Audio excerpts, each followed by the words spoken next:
జ్ఞానేశ్వరి చిన్నారి మిస్ అయ్యి నేటికి 10 రోజులు కావస్తుంది. అయినప్పటికీ చిన్నారి ఆచూకైతే లభించలేదు.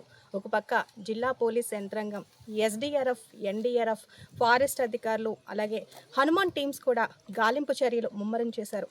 కూంబింగ్ ఆపరేషన్ కూడా మొదలుపెట్టారు. పాప ఆచూకీ ఒక్క క్లూ కూడా దొరకలేదు. కానీ పోలీసులు మాత్రం విశ్వ ప్రయత్నాలు అయితే చేస్తున్నారు. ఈరోజు ఎట్టి పరిస్థితుల్లో పాప ఆచూకీ కనుక్కునే ప్రయత్నాలే ఉన్నాయని చెప్పేసి డిఎస్పీ తిలక్ గారు చెప్తున్నారు. తిలక్ గారు మనతో ఉన్నారు. మరిన్ని వివరాలు అడిగి తెలుసుకునే ప్రయత్నం చేద్దాం. సార్, చిన్నారి జ్ఞానేశ్వరి కేసులో ఈ కేసు ఏ దశలో ఉంది? ఇప్పటికే మీరు సీసీ ఫుటేజ్లతో పాటు కాల్ డేటాతో పాటు ప్లాన్ ఏ అంతా కూడా అమలు చేశారు. ఎక్కడైనా ఏవైనా చిన్న క్లూ దొరికిందా?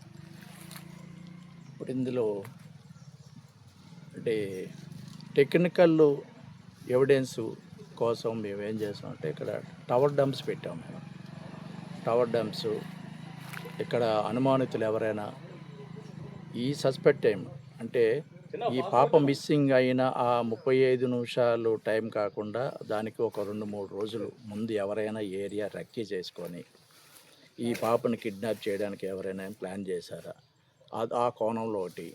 తర్వాత ఇక్కడ ఈ 3 విలేజెస్ ఉన్నాయి దీనికి ఆనుకొని. ఆ విలేజెస్లో ఎవరైనా ఈ పాప ఆపర్చునిటీ కిడ్నాప్ అంటే ఆ పాప ఇది పెన్షన్ దగ్గరికి వెళ్ళి ఏడడము, అక్కడ ఎవరు లేకపోవడంతో ఎవరో ఒకళ్ళు పిల్లలు లేరు ఆ ఉద్దేశంతో మమ్మల్ని ఆ పాపను తీసుకొని వెళ్ళిపోయే అవకాశాలు ఉన్నాయేమో అని అవి చూసాము. రెండోది ఇక్కడ ఈ జీడి పికప్కి సంచార జాతుల నుండి కొంతమంది రెగ్యులర్గా వస్తారు, సీజనల్గా వచ్చి ఇక్కడ పిక్కలు ఇవన్నీ ఏరుకొని ఇక్కడ నైట్ ఇక్కడ హాల్ట్ చేసుకొని వెళ్తారు. వాళ్ళపై కూడా నిఘా పెట్టాం. వాళ్ళు ఈ మధ్యన ఎవరైనా వచ్చి ఉంటే వాళ్ళు ఏ దిక్కు నుండి వచ్చారు వాళ్ళు అవి కూడా ఒక టీం ఫామ్ చేసాం. ఆల్ టుగెదర్ ఇక్కడ 8 టీమ్స్ ఫామ్ చేసి అవి దీనిపై ప్రతి ఏ డౌట్ వచ్చినా వాళ్ళ కుటుంబీకుల నుండి ఫలానా సస్పెషన్ ఉందంటే ఆ సస్పెషన్ పాయింట్ కూడా మేము అది ఇన్ డీటెయిల్గా డెప్త్ వెళ్ళి ఇన్వెస్టిగేషన్ చేస్తున్నాము. ప్రతిదిను మెయిన్ ఎన్ రూట్లో ఉన్నటువంటి సీసీ కెమెరాలు 29 ప్లేసెస్లో 29 కెమెరాస్ ఉన్నాయి. వాటిల్లో కూడా ఆ టైంలోని ఎవరైనా 2 వీలర్ మీద కానీ ఆ ఆటోలో కానీ ఈ పాపని తీసుకెళ్ళిన సందర్భాలు ఏమున్నాయేమో అది కూడా వెరిఫై చేస్తున్నాము. వ్యాన్ డ్రైవర్స్కి, ఆటో డ్రైవర్స్కి వాళ్ళకు కూడా యూనియన్ వాళ్ళతో మాట్లాడి ఆ టైంలో ఎవరైనా పాపని ఎవరైనా తీసుకెళ్ళి ఉంటే అది సమాచారం చెప్పమని, అలాగే ఆ పాప ఆచూకీ తెలియజేసే వాళ్ళకి ₹1,00,000 బహుమతి ఇస్తామని కూడా మేము ప్రకటించాము. దీంట్లో పాపతో పాటు అదృశ్యమైన కుక్క 4 రోజుల తర్వాత రావడము, దాని వింత ప్రవర్తనలో ఇంటి యజమానురాల మీదే కరడడం, దాని మీద వెంటనే వెటనరీ హాస్పిటల్లో డాక్టర్ గారికి చూపించాం. ఆయన కూడా చూసి అది స్టార్వేషన్ 4-5 రోజులు దానికి ఫుడ్ లేక వాటర్ లేక ఆ విధంగా ప్రవర్తిస్తుంది అనేసి అన్నారు. అది కూడా రూల్ అవుట్ చేసాము. అది నిన్న మరణం పొందింది. అది వెటనరీ డాక్టర్ గారితో అది పిఎంఈ కూడా చేయించాము.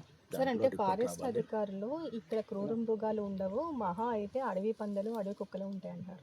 కానీ వాటి పని ఏమైనా అయ్యి ఉండొచ్చు, కానీ అధికారులు మాత్రము జంతువుల పని, అడవి జంతువుల పని కాదని అంటున్నారు. అది కూడా వెరిఫై చేస్తున్నాం మేడం. అది ఎందుకంటే దీనికి ఆనుకొని ఒక 500 ఎకరాల విస్తీర్ణం కలిగిన రిజర్వ్ ఫారెస్ట్ ఉంది. ఆ ఫారెస్ట్లో నుండి ఇక్కడికి కిందకి అడవు పందులు కానీ రేసెస్ గుంపుగా ఒక 10-15 కుక్కల్లాగా పందుల్లాగా ఉంటాయి. అవి రేసెస్ అంటారు. అవి వచ్చి ఊరు మీదకి వచ్చి దండికి వచ్చి ఆ కుక్కలను కానీ అవి కానీ ఇవి కానీ కోళ్ళు కానీ ఎత్తిపోయే సందర్భాలు ఇక్కడ ఉన్నాయి. మేము రైతులతోనే ఇక్కడ విలేజర్స్తో మేము మాట్లాడాము.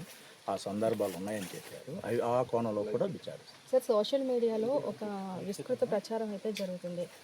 అమావాస్య, సోమాల అమావాస్య పాపను కావాలని ఎత్తుకెళ్ళిపోయి ఉంటారు యాంత్రికులు, మాంత్రికులు ఇవన్నీ చెప్తున్నారు. ఏం సార్, ప్రజల్లో ఒక ఆందోళన ఉంది. ఇవన్నీ విని కుటుంబ సభ్యులు మరింత భయాందోళన గురవుతున్నారు. వాళ్ళకి మీరు ఏం చెప్తారు? ఏమండి, మనం ఇంత టెక్నాలజీ తీసుకొని ముందుకు వెళ్తున్నాము, ఎక్కడో ఉండి ఇంత ఆపరేట్ చేస్తున్న ఈ సిస్టంలోని ఇంకా ఆ పాత నమ్మకాలకి వాటికి వాళ్ళ వ్యక్తిగతం అది వాళ్ళ వ్యక్తిగతంగా అది వాళ్ళు పరిగణించుకోవాలి. కానీ ఇది ఈ మా దర్యాప్తుకి, మా ఇన్వెస్టిగేషన్కి, ఈ మిస్సింగ్ వాళ్ళకి ఏ కోసాన అది మా ప్రభావం లేదు. Okay sir, thank you. ఇది దయచేసి సోషల్ మీడియాలో తప్పుడు ప్రచారం అయితే చేయొద్దు. ఎన్ని పరిస్థితుల్లో పాపను పట్టుకోవడానికి 100% ప్రయత్నాలు చేస్తున్నాము. ఈ రోజు ఎలాగైనా సాయంత్రం కూడా పాపను పట్టుకునే ప్రయత్నాలు అయితే ముమ్మరం చేస్తున్నాము. అన్ని టీమ్స్ కూడా కలిసిగట్టిగా ముందుకు వెళ్తున్నాం. డిప్యూటీ సీఎం పవన్ కళ్యాణ్ తో పాటు హోమ్ మినిస్టర్ అంతా గారు ఇచ్చిన ఆదేశాలతో మరింత ముమ్మరం చేస్తున్నామని డిఎస్పీ తిలక్ గారు అయితే చెప్పడం జరుగుతుంది. ఇది తాజా పరిస్థితి.